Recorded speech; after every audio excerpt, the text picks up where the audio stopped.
সালামু আলাইকুম। এই হলো সাদা সিম।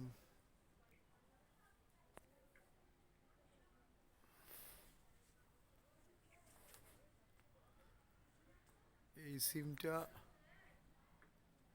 সাধারণত কোথাও দেখি না।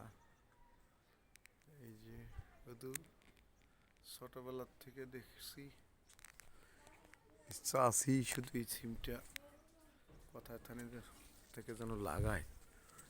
এই হলো সিম। এই সিম সিম ওই যে উপরে ট্যাঙ্কির পাশে। আলহামদুলিল্লাহ, আলহামদুলিল্লাহ, পুরো সিম।